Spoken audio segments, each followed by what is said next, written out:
There are those product mascots that are well liked. There are also those product mascots that are well disliked. But then there are those product mascots that fall in the middle, not well liked or disliked. Further in though, there are those product mascots that are not even given a chance. They just appear in one ad campaign or even just one advertisement in general. Some of these product mascots are only meant to last for one advertising campaign, while others are taken away due to a lackluster reception from the public. But what they all have in common is we have likely forgotten about them due to their short time of exposure. Can we even call these characters mascots? They were really just one ad gimmicks before they were cut, either due to a failed run to the public or with test audiences. Or maybe I'm looking too much into this and they were planned to be used for just one ad campaign before they were cast into the shadows of insignificance. Anyway, I'll be looking at some product mascots that were short-lived who possibly deserved another chance to represent the brand. Possibly, since the company might have had the right idea by stopping these mascots before they overstayed their welcome. And the short-lived mascots I'll be discussing will be from the 90s or later for this particular video. So let's go over the top 10 short-lived product mascots of the 90s or later. Number 10, the Geico Squirrels. This was a commercial where a squirrel narrowly avoids a car, and then he meets his squirrel friend in the corner of the road to do some handshake that he survived. Now this might just seem like a minor commercial, but this is Geico we're talking about. They like to make anything that is a noun one of their mascots. They just use the term Geico as an adjective. If you think I'm exaggerating, look at the Geico Gecko, or the Geico Caveman. And if you thought this was just supposed to be a one-time commercial, ask that Geico Pig. That seemed like a standalone commercial upon its release, and was even part of a bigger Geico advertising campaign. But a few years down the road, that pig seems to be everywhere in those Geico commercials. So why not the squirrels? Not saying the squirrels would have been a good advertising mascot, but hey, Geico likes to add to its laundry list of animal mascots. Number 9 is Bob for chocolate milk. This was a standalone milk commercial in the early 90s before the whole Got Milk campaign. The commercial involves one kid telling us about his friend Bob, the one with the cartoon face, about how Bob comes home from school angry, so he gives Bob a snack, chocolate milk, and of course that makes everything better and makes his cartoon face become all happy and excited and all these graphics going around. There's nothing extremely special about this commercial, but I was always amused by the 2D animation faces that Bob made throughout the commercial. I'm not sure if he could have survived as a mascot or a spokesperson by himself, but this could have been a commercial campaign where various people had this 2D animation face going on, and then they drank some milk product and got all happy. Also, what's up with Bob's style? Is that like purple pants, and does he have like a plaid shirt tied around his waist? I don't know, and 90s fashion wasn't the greatest, but hey, no fashion is the greatest when you look back. Or sometimes it is. Anyway, I like how Bob chooses chocolate milk, because we all know that's the best variety of milk. I don't care about this plain milk. What other flavored milks are you going to drink? Strawberry milk? Maybe. Number 8 is the Evil Beaver 4 Miller Lite.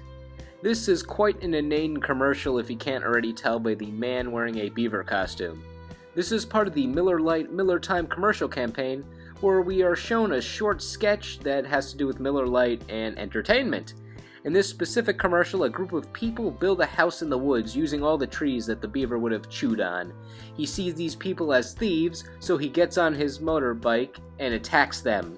Well, not really them, but the house they just built by eating everything made of wood. The house, some guy's cane, as I said, everything. And then he takes their Miller Lite. And there's the commercial. While I say this commercial is random, it might catch you so off guard that you could find it entertaining. Although this is part of a bigger Miller Lite campaign, the Evil Beaver kind of felt like it was supposed to be the Miller Lite mascot. They did use this as their 1998 Super Bowl commercial, which is a pretty coveted spot. Plus that's where we see other mascots come to be, like the E-Trade Baby, or the Budweiser Frogs. Miller Lite might have been using this Super Bowl time slot to try out a new mascot to compete with the other beer mascots, like Bud Light's Spuds McKenzie, or the Budweiser Clydesdale, or the Budweiser Frogs. Really anything owned by Budweiser. Number 7 is the Orbit Gum Coffee Cup. This guy is the most recent mascot on this list, so it's possible he could come back and make me a liar. However, right now he is a short-lived mascot in my eyes. He appeared, disappeared, reappeared, and then ultimately disappeared after his main series of commercials from the summer of 2014. It mainly involved him interrupting Sarah Silverman's television show pitch by talking about their affair they had, as in her drinking the coffee cup and getting bad breath. However, she gets rid of it with Orbit Gum. While he doesn't seem like the best mascot for Orbit because he makes your breath smell bad while Orbit Gum makes your breath smell good, he's the reason why you need Orbit Gum, to avoid that bad breath smell. Sounds like I'm advertising them. Guess that's what happens when you talk about mascots. He's the mascot you want to avoid. He more made me realize, though, that the Orbit Gum Girl no longer exists. I did not notice that until right now. Where did she go? I kinda liked her. Number 6 is Nannerpuss for Dennys. You can call him Nannerpuss. And guess what? He loves puh. And then that's all we know about him because he is crushed by the Dennys ad right before he says the word pancakes. After this commercial premiered, it experienced a bit of viral success.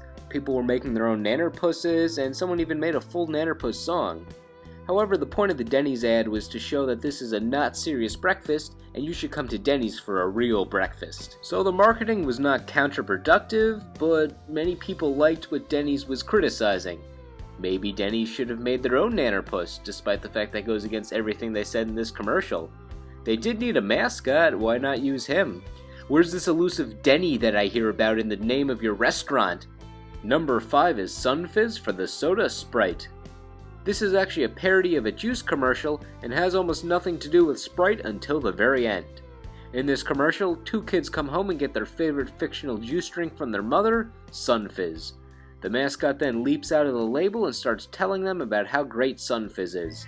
However, the kids and their mother are terrified because it's basically how we would react in real life if this were to happen. Cartoon characters should not come to life like that. Also, look at his eyes. So the kids and their mother run in terror of this beast. The mascot has no idea why they are running, so he chases after them. The mother then trips and the commercial ends as if it's a horror movie. Will he kill her? Probably not. The narrator then tells us, trust your gut, not a cartoon character. What do you think about this gut? You should trust the cartoon character! Well, now we are at a dilemma. And then Sprite is shown because I guess that would be trusting your gut. I think Sprite should have brought back Sun Fizz a few more times. This commercial was hilarious. I know Sun Fizz is completely against what Sprite stands for, but I don't know, maybe Coca-Cola could have just made Sun Fizz its own drink. No shame. I like Sun Fizz. Return, Sprite, drink, whatever. Maybe this wasn't the best advertising campaign because I'm less focused on Sprite and more focused on the comedy of the commercial. Number 4, the Heineken keg robot woman thing. Unofficial name, of course. May I introduce you to the robot of your dreams, or your nightmares. She has a keg inside of her. She takes about 30 seconds to pour beer, which should take about 10 seconds, but she does it so elaborately you don't care. Plus, she does it to very catchy techno music, which is probably the reason why I remember this commercial. Additionally, at the end of the commercial, she opens up to reveal there are 2 identical robots inside of her. She has no personality traits I can attribute to her. She's really just there for show. I just kind of expected Heineken to use this gimmick a little more. Alas, we never saw her outside of this commercial, which is fine, I guess. Of course, she did appeal to such a broad audience, like people who like beer, or women, or robots, or the color green, or all of those at the same time. Number 3 is Fabio for Old Spice. Now this might sound like more of a spokesperson rather than a mascot, but Fabio plays such a caricature of himself in these commercials, he's basically like a mascot. This was a pretty smart set of commercials by Old Spice, where they introduced Fabio as the new Old Spice guy, as opposed to Isaiah Mustafa, the Old Spice guy. These commercials had the typical Old Spice charm, like one with Fabio's 20-foot-long hair flowing in the wind, only to find out that Fabio's also at the tail end of his hair receiving a drink from it. However, these commercials did not receive a good reception from the fans, possibly planned by Old Spice.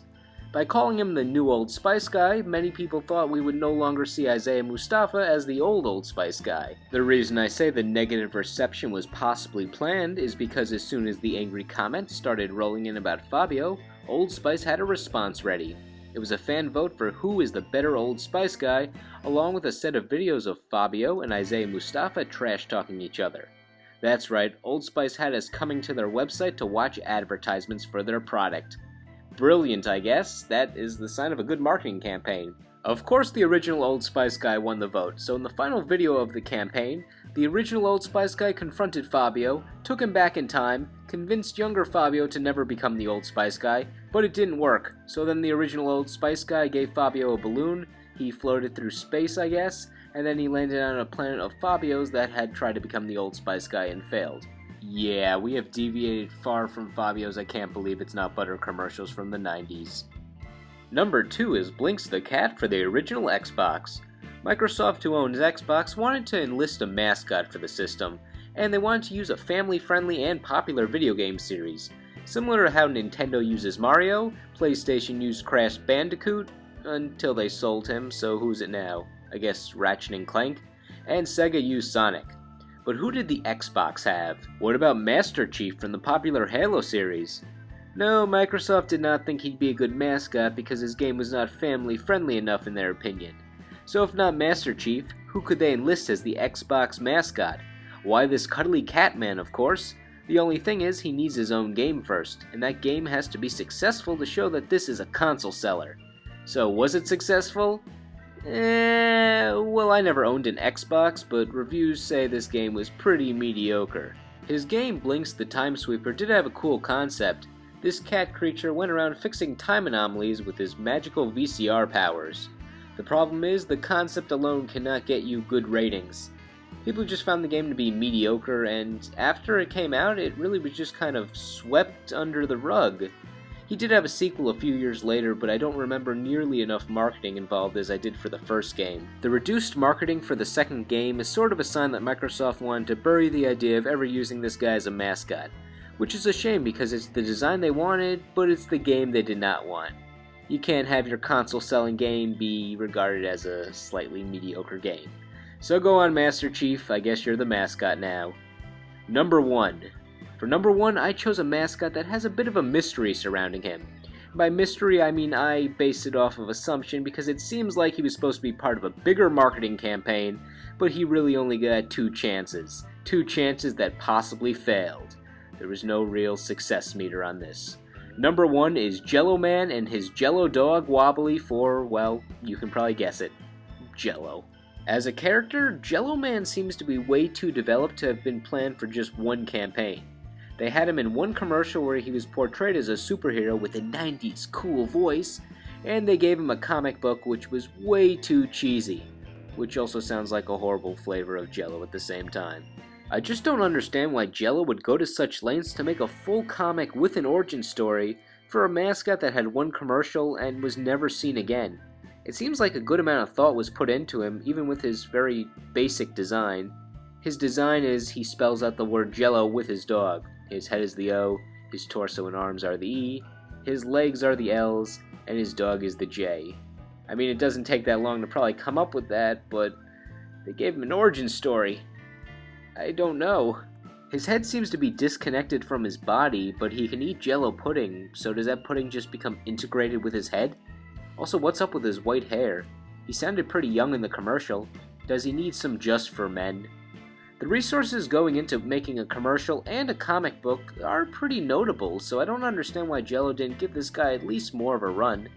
He at least seemed like a good enough concept to entertain the kids. Where did you come from? Where did you go? Where did you come from, Jello-eyed Joe?